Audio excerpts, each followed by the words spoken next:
오늘 우리 에베소서 3장 6절 말씀 같이 보겠습니다. 이는 이방인들이 복음으로 말미암아 그리스도 예수 안에서 함께 상속자가 되고 함께 지체가 되고 함께 약속에 참여하는 자가 됨이라. 바울은 비밀의 내용을 지금 밝히고 있습니다. 그 비밀은 과거 모든 세대 동안 감추어져 있다가 이제 예수님을 통해서 드러난 비밀인데, 그것은 뭐냐면 유대인과 이방인이 하나가 되었다는 겁니다. 그리스도 안에서 모든 이방인이 구원에 참여하게 되었고, 바울은 이것을 명확히 표현하기 위해서 어떤 단어를 사용하냐면 함께라는 단어를 사용합니다. 함께라는 단어로 3번 언급을 하는데, 함께 상속자가 되었고 또 이방인들이 믿음으로 유대인들과 함께 공동 상속자가 되었다는 이런 의미입니다. 상속자라는 말은 이방인들도 이제 하나님께서 이스라엘 백성에게 약속하셨던 모든 복과 언약에 함께 참여하는 자가 되었다는 뜻이죠. 그래서 하나님 나라를 상속받게 되었다는 것입니다. 함께 상속자가 되고, 두 번째는 함께 한 몸의 지체가 되었다는 거죠. 이방인들도 그리스도께서 머리 되신 교회의 지체가 되고 유대인과 더불어 가족이 되었다는 이런 의미입니다. 함께 한 몸의 지체가 되었다라는 거죠. 세 번째는 함께 약속에 참여하는 자가 되었다. 과거 이방인들은 하나님께서 아브라함에게 하신 약속의 언약에서 제외되어 있었습니다. 이제는 그리스도 안에서 참여자가 되고 상속자가 되고 가족이 되고 약속에 참여하는 사람이 되었다, 이런 의미를 갖습니다. 유대인들과 동등한 자격을 갖게 되었다는 것입니다. 이제 더 이상 유대인이나 이방인이나 이걸 구분할 수 있는 게 없어졌어요. 예수 그리스도 안에서. 유대인들이 이제 더 이상 유대인이라는 선민의식을 갖고 자신들만 선택받았다고 얘기할 수 없다는 겁니다. 이방인들이 복음으로 말미암아 변화된 지위를 이제 보여주는데, 함께 상속자가 되고 함께 한 몸의 지체가 되고 또 함께 약속에 참여하는 자가 되었다.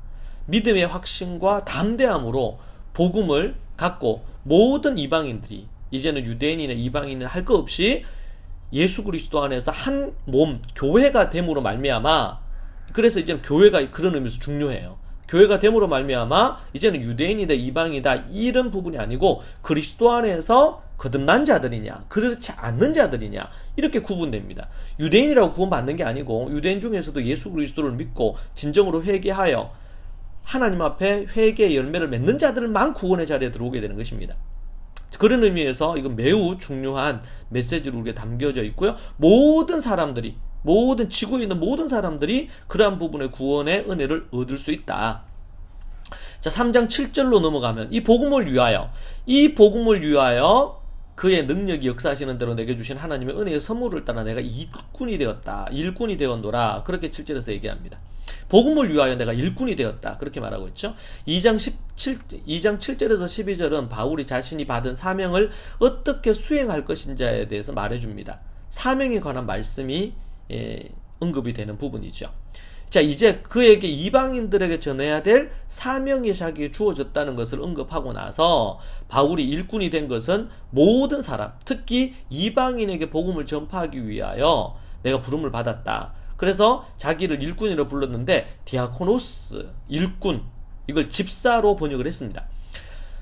하인처럼 섬기거나 봉사한다는 것을 의미합니다. 이 단어는 집사로도 쓰이는데 이리저리 뛰어다니면서 먼지를 뒤집어 쓴다라는 뜻을 갖고 있어요. 일꾼은 섬김받거나 높임을 받는 자리가 아니라 섬기며 종이 되는 그런 자리입니다.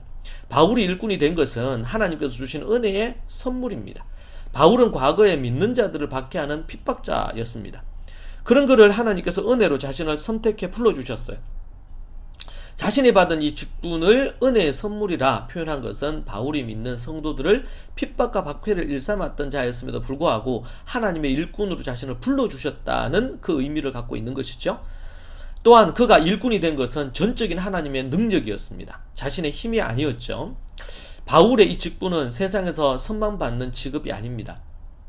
돈을 많이 버는 것도 아니고 명예가 있는 것도 아니고 권력을 휘두를 수 있는 것도 전혀 아니죠. 도리어 가난하고 박해받고 업신여김을 당하기에 안성맞춤인, 그래서 그가 죽을 고비를 많이 넘기고 태장을 많이 맞고 결국에는 그가 순교의 제물로 단도대에서 그의 생이 마감되지 않습니까?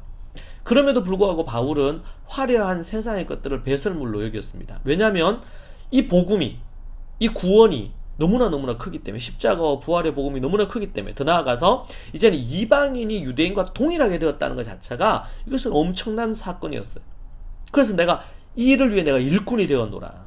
복음과 교회를 위해. 특별히 이제는 이방의 모든 영혼들이, 유대인이나 이방인이나 할 것 없이 모두가 구원의 자리에 들어갈 수 있는 길이 열렸다는 것 자체에 대하여 이것에 자신이 일꾼이 되었다는 것이 그에게는 엄청난 프라이드를 갖게 하고 다른 어떤 세상의 것들하고도 비교되지 않는 부분입니다.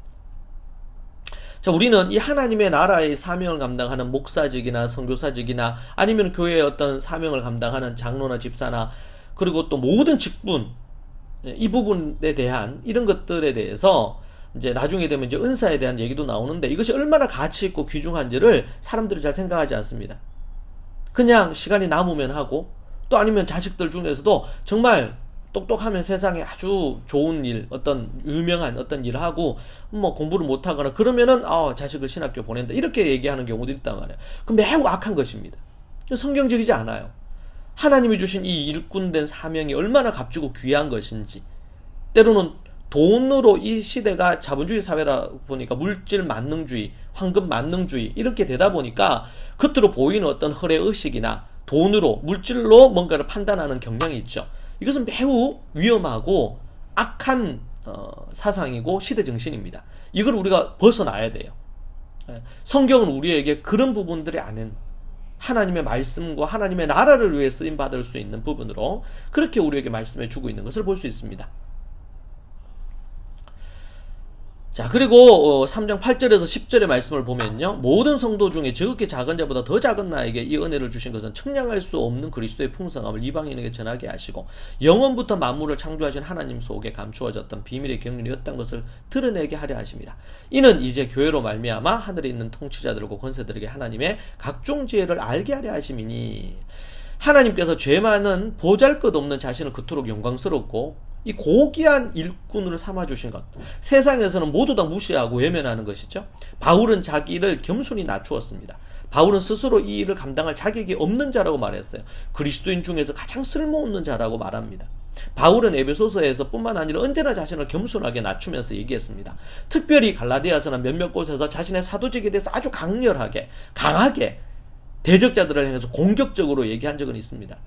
그것은 복음과 하나님의 말씀, 교회의 영적인 권위를 세우기 위해서 어쩔 수 없이 그렇게 얘기했을 뿐입니다. 그 외에 대부분의 많은 부분들은 자신을 낮추어 겸손히 얘기했습니다. 지극히 가장 작은 자, 죄인 중에 괴수라고 고백을 하는 거죠. 바울의 이런 겸손한 자기 고백을 그 입을 빌려서 그냥 대충 얘기하는 게 아니고 자신의 진심과 마음이 담긴 고백입니다. 다른 사람이 볼 때 바울이 왜 이런 고백을 하는지 의아할 수도 있어요. 그러나 그는 자신이 어떤 죄인인지를 알았습니다. 그리고 구속의 은혜가 이게 얼마나 큰지를 알았습니다. 내같이 유명하고 잘나고 꽤 이스라엘에서 인정받고 그런 사람이 내가 예수님을 믿어주는 것이 얼마나 값지냐. 제가 사역을 하면서 어떤 사람이요, 내가 얼마나 이 일을 위해, 교회를 위해, 어떤 사역을 위해서 내가 이 헌신해 주는데 이걸 알아달라고 얘기하는 사람들이 얼마나 많은지 몰라요. 여러분, 그것은 매우 악한 것입니다. 그건 하나님이 기뻐하시지 않는 거예요. 심령이 가난하고 애통해야 됩니다. 이런 마음을 가진 자는 모두 바울과 같은 고백을 할 것입니다. 여러분들은 자신을 어떻게 알고 있습니까? 습관적인 고백이 아닌 자신의 어떤 진정한 자기 고백과 바울의 고백에서 어떤 차이가 있는지를 봐야 돼요. 죄인 중 괴수입니다. 바울이 그리스도의 헤아릴 수 없는 보화를 이방인들에게 나누어 주는 자, 그런 자로 부름을 받았다는 것이, 이 기쁜 소식을 전하는 자로 내가 부름을 받았다. 이보다 더 큰 은혜는 자기에게 없다는 거예요. 이 모든 성도 중에 지극히 작은 자보다 더 작은 자신에게 이 은혜를 주신 것은 그리스도의 헤아릴 수 없는 부요함을 이방인에게 전하게 하기 위함이다. 헤아릴 수 없다. 밑바닥까지 도달할 수 없는 이 은혜라고 얘기하죠. 그리스도를 헤아릴 수 없는 풍성함을 우리가 알아야 됩니다. 밋밋한 복음, 그게 아니고 풍성하고 은혜로 말로 다 할 수 없는 복음, 바울이 자신의 생명을 다하고도 아깝지 않았던 복음, 이 복음이 여러분의 복음이 되시기를 축복합니다. 그 일에 여러분 일꾼이 되십시오. 다음 시간에 또 뵙겠습니다.